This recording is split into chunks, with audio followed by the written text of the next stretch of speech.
Goeiedag en baie welkom hierso by ons digitale boodskap vir hierdie week van die 29ste Junie 2025. Die skoolvakansie het pas begin en is reeds die derde week in Koninkrykstyd wat ons vier in die kerklike jaar.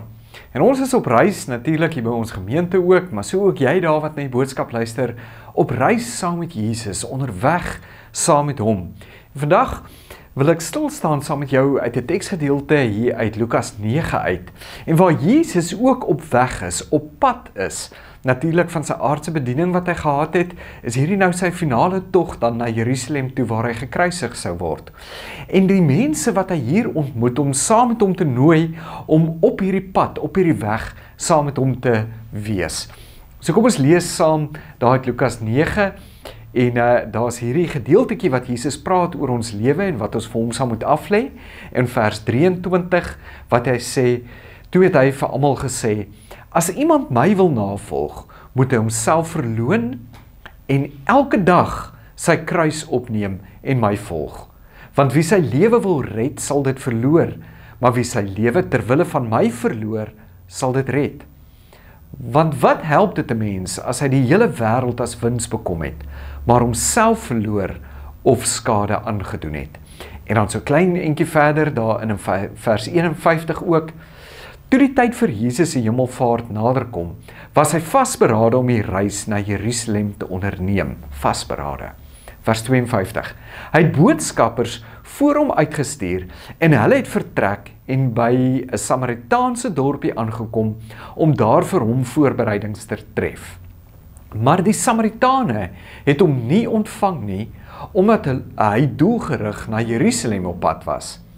Toe die disippels, Jakobus en Johannes dit sien, sê hulle, Here, wil u hê, ons moet vuur uit die hemel laat neerkom, om hulle te vernietig? Maar hy het omgedraai en hulle tereggewys. Hulle het toe na 'n ander dorpie gegaan. Terwyl hulle op pad was, het iemand vir hom gesê, ek sal u volg waar u ook al gaan. Maar Jesus het hom geantwoord, die jakkalse het gate en die voëls van die hemel neste, maar die seun van die mens het geen plek waar hy sy kop kan neerlê nie. Vir 'n ander een het hy gesê, volg my. Maar hy het geantwoord, Here, laat my toe om eers my vader te gaan begrawe. En Jesus het vir hom gesê, laat die dooies hulle eie dooies begrawe, maar jy, gaan verkondig jy die koninkryk van God. Nog 'n ander een het gesê, ek sal u volg, Here, maar laat my toe om eers van my huismense afskeid te neem. En Jesus het vir hom gesê, niemand wat die hand aan die ploeg slaan en dan omkyk, is geskik vir die koninkryk van God nie. Ons gaan tot sover saam lees. Vandag wil ek bietjie met jou praat hier oor wat dit werklik beteken om in Jesus se weg op Jesus se pad te loop, om saam met hom op reis te wees. Ons leef in 'n wêreld natuurlik vol paaie. Sommige paaie wat vir jou aanloklik sal lyk vir jou lewe. Ander paaie wat vir jou maklik sal lyk. Party paaie beloof vir jou om vir jou alles te gee wat jou hart begeer. Maar Jesus roep ons op 'n spesifieke pad, sy pad. Daar was lank terug 'n prediker gewees, sy naam was Sam Jones, en hy dikwels sy gehore by sy prediking betrek. En een spesifieke Sondag sê hy toe vir die gehoor, vir die gemeente, hulle moet hulle verbeel dat die kerk is soos 'n lokomotief. En hy sê toe vir hulle, wat 'n deel van die lokomotief wil jy wees? En een man het sy hand opgesteek en gesê, ek wil graag deel van die wiele wees wat hierdie trein aan die beweeg hou. En 'n ander een het gesê, ek wil graag soos die fluit van die lokomotief wees, wat God se lof eintlik oral besing en verkondig. En 'n ander persoon het sy hand opgesteek en gesê, ek wil die steenkool wees, want ek wil myself opbrand vir Jesus. En op daai punt het Sam Jones toe breed geglimlag en gesê, nou praat jy broer, ons het te veel vletjies en wiele in die kerk. Ons het meer steenkool nodig. Ons het meer nodig dat mense hulle self wil opbrand vir die evangelie. Hy het gepraat van commitment, van toewyding. Want om 'n volgeling van Jesus te wees, daai disipel van hom te wees, vra jou daaglikse onderhoud, die daaglikse instandhouding van jou verhouding met hom. Dis 'n commitment wat van ons die Engelse praat van total life discipleship verwag. Dis die enigste disipelskap wat daar is. Daar is nie iets soos 'n halfhartige disipelskap nie. En hier in ons teks vandag in Lukas 9, kom Jesus op hierdie reis dan van op pad na Jerusalem toe. En dan kom hy in vers 51, en dan sê dat hy was vasberade gerig daarop om Jerusalem toe te gaan. Met ander woorde, vasberade Jesus in homself ook, om die pad wat God vir hom uitgelê het, te loop. Doelbewus te gaan en dan nou sy kruis op te neem en dit eindtyd te dra. En op hierdie reis ontmoet Jesus dan 'n paar mense. En elkeen van hulle leer ons by iets belangrik van wat dit beteken om werklik Jesus se volgeling te wees. Vandag wil ek met julle kom deel wat dit is om saam met Jesus dan te leef in die drievoudige voorbeeld wat ons leer ken in hierdie teks. Om aan te hou beweeg, om aan te hou groei, om aan te hou hoop. Die eerste man kom na Jesus toe en dan vers 57, 58 en hy kom sê vir hom, Here, ek sal u volg waar u ook al gaan. En dit klink vir ons natuurlik wonderlik. Dit klink vir ons nogal soos kerktaal. Dit klink soos die tipe van mens, die tipe commitment wat ons almal tog graag sal wil hê, is om vir Jesus te sê, waar u ook al gaan, daar sal ek volg. Maar Jesus se antwoord vir hom is dan verstommend. Hy sê daai deel van, die jakkalse het gate en die voëls van die hemele het neste, maar die seun van die mens het nie eers 'n plek om sy kop op neer te lê nie. Hoekom antwoord Jesus dit vir hom? Omdat hierdie man nie verstaan wat hierdie commitment aan Jesus werklik beteken nie. Hy wou die seëninge hê daarvan om saam met Jesus te loop en hom te volg. Maar hy wou nie die opofferings hê nie.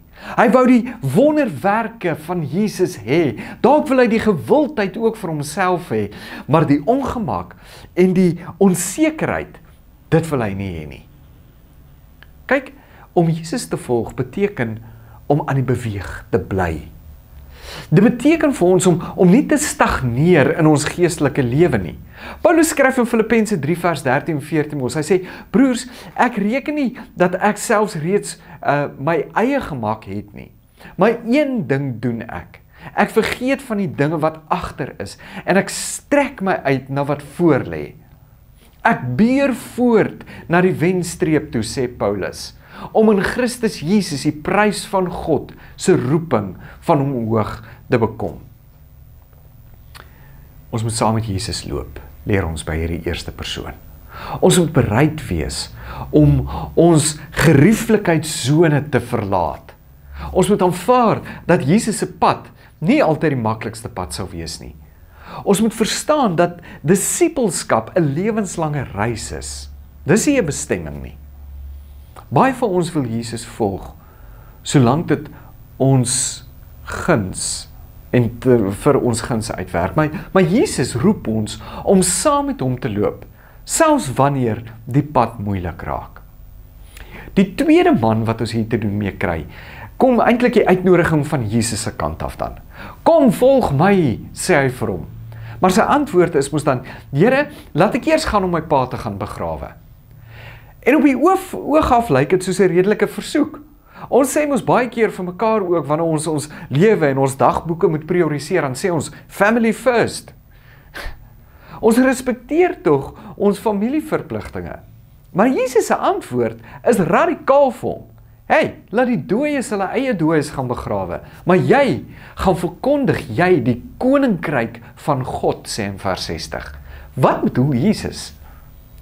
En hierdie kultuur van hulle om jou pa te gaan begrawe, En dikwels beteken eers om nog te wag tot hy sterf. Dis nie asof hy klaar gesterf het nie, sodat jy dan sy erfenis, jou erfporsie kan kry. Dit was 'n manier van hierdie man om vir Jesus te sê, Jesus, ek sal U volg, sodra my lewe eers uitgesorteer is. Sodra ek eers finansiëel op die voete is en stabiel is. Sodra ek eers my ander verantwoordelikhede in die lewe afgehandel en nagekom het, dan sal ek U kan volg. Maar Jesus sê vir hom, loop weg. Loop weg van daai denkwyse af. Loop weg van die ou prioriteite wat jou vashou. Loop weg van die ou manier van leef wat jou verhinder om te groei saam met Jesus. 2 Korintiërs 5 vers 17 sê, daarom as iemand in Christus is hy dan 'n nuwe skepping. Die ou ding het verbygegaan. Kyk, hulle het nuut geword. Om weg te loop, julle, beteken vir ons kan nie ons ou prioriteite en ons nuwe lewe van toewyding en bevryding in Jesus saam met mekaar hou nie.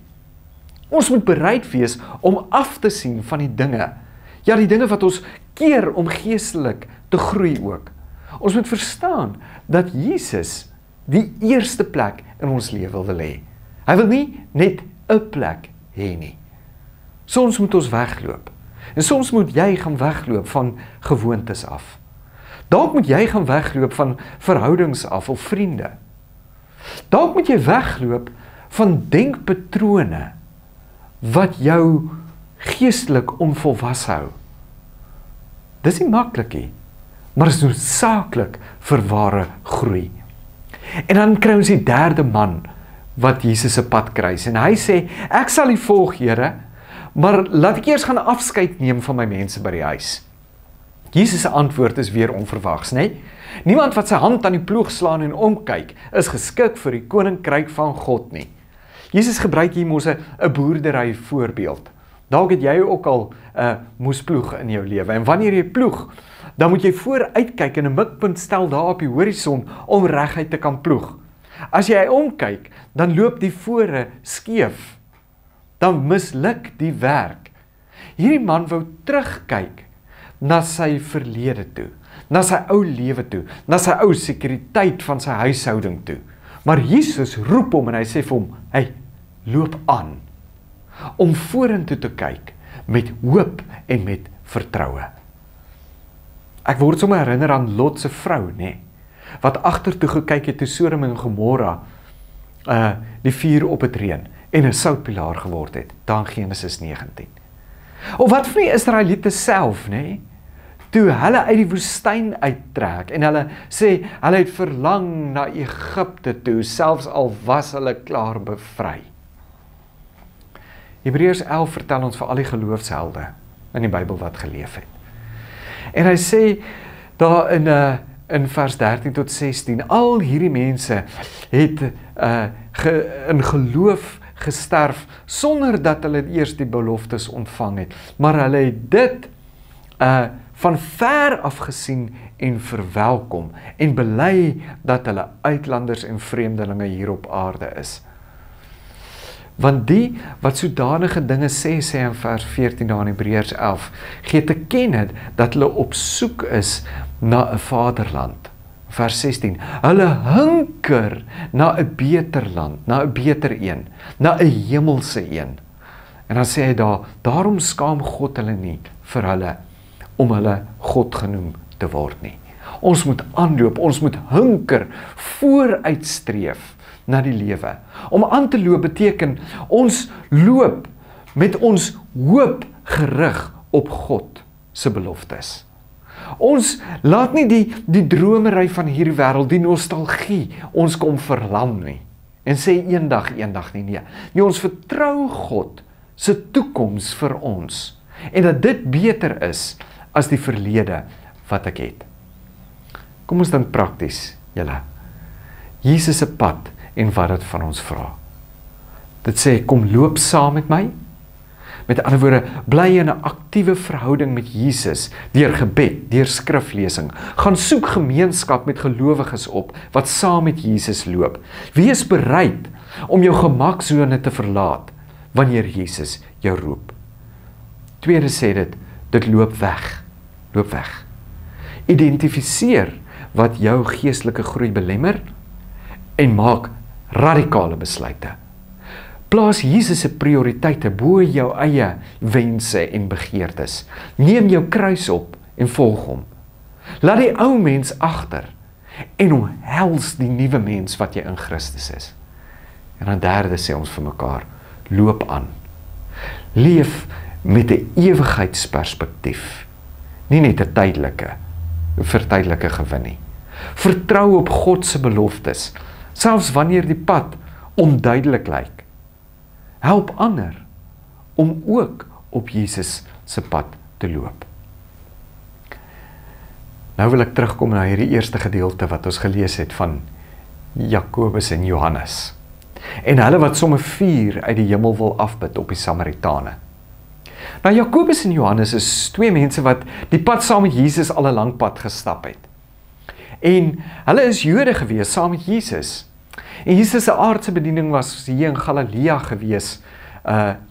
En hier tussen Galilea, wat natuurlik Joodse grondgebied is, en Jerusalem, waartoe Jesus op pad is wat die Joodse grondgebied is, lê die gedeelte, die grondgebied van Samaria.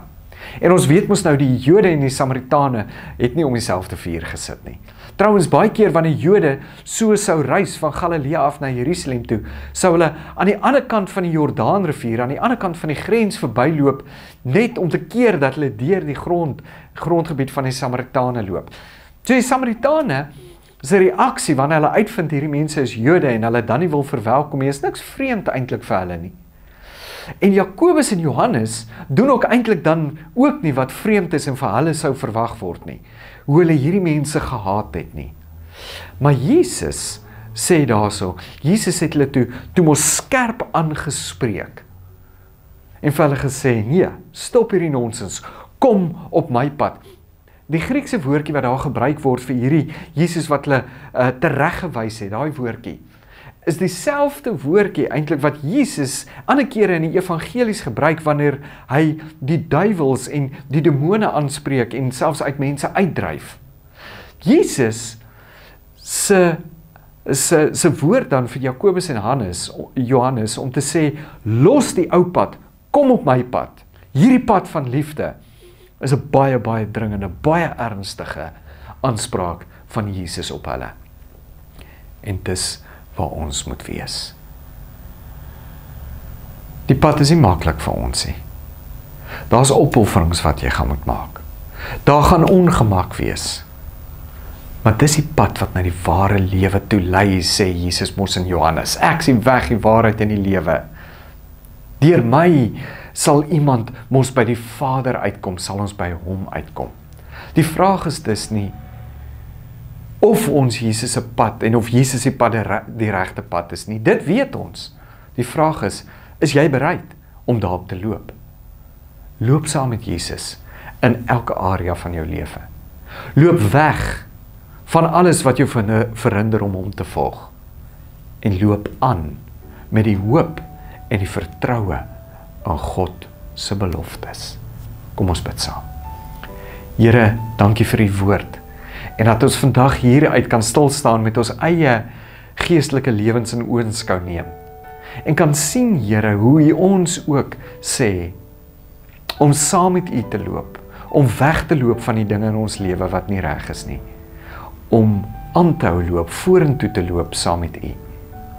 En Here, hoe maklik is dit nie vir ons om, soos Jakobus en Johannes in hierdie teks te wees en terug te gryp na ons ou manier van lewe en so op te tree, al loop ons al jare 'n pad saam met u as u disipel, soos wat hulle was. Maar u, Here, u kom wys ons vandag tereg ook daarop. U wys vir ons die weg van liefde. En Here, laat ons dan met alles in ons, met alle oorgawe en commitment, hierdie pad saam met u kan stap. Ons bid dit in Jesus se naam. Amen. Dankie dat jy saam geluister het vandag ook weer. Ons gemeente hier in Mosselbaai maak ook staat en wil vir almal sê, baie dankie ook vir julle bydraes om die koninkryk van God ook uit te kan bou hiervan uit Mosselbaai uit. Mag jy 'n geseënde week hê en ons sien vir mekaar weer volgende week. Totsiens.